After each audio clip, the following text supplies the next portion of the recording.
It's all true. They're the real deal. They are truly the dynamic duo of philanthropy in Baltimore.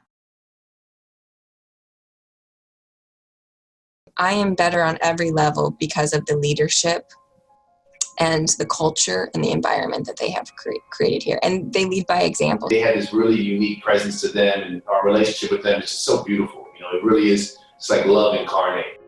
If I think about Betsy Krieger and I think about her superpowers, I think she's fiery. Like, she gets passionate about certain things and doesn't like see people getting taken advantage of. She might be like the Human Torch, you know what I mean? Like, she gets fired up like a fire. They really don't think anything is impossible.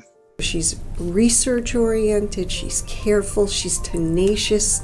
She hangs in there. When things get tough, she doesn't throw up her hands and say, we're not doing that.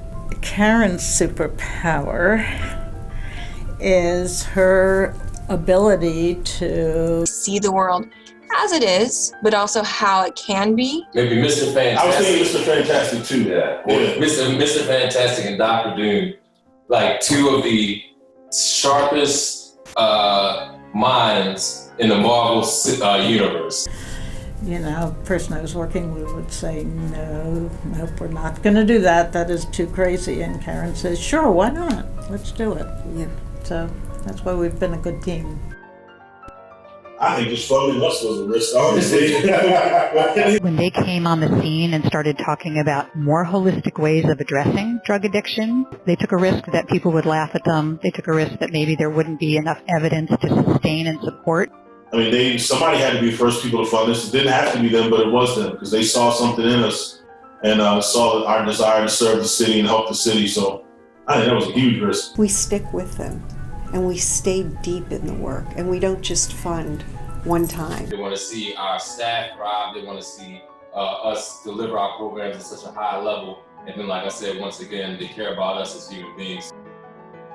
I think if you look back at the timeline of when our city really started to grapple with trauma, you can see that its genesis is in their thoughtful work around this set of issues. The trauma work that started by them asking a question of Dr. Steve Sharfstein. What are we missing? And this is a question that I've heard them ask time and time again. Baltimore's a place where people have like off the charts ACEs scores.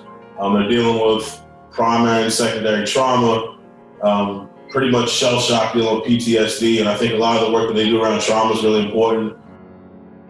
My father loved Baltimore.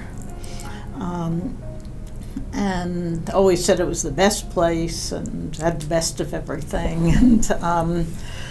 And he supported a lot of the larger institutions in Baltimore.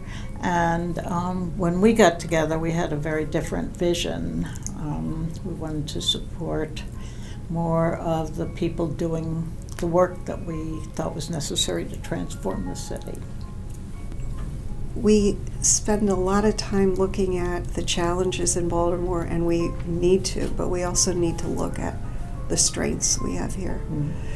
And we do have strengths. We have, as an example, we have folks in town like the Holistic Life Foundation that have been here giving back to community and teaching mindful breath work to help people regulate and feel comfortable. And they've been doing this in Baltimore City for 10 years. We have nonprofits that do extraordinary work. Individually, Jews have been, in Baltimore, have been very important in a lot of the social justice issues, but never as a community. And so we're thrilled that JUFJ is really making this happen. Jews United for Justice knows how to harness action so that we all begin to feel like, you know what, we have a voice and we can make a difference. So I think Betsy and Karen exemplify this notion of repairing the world, and they exemplify this concept in its truest and best form.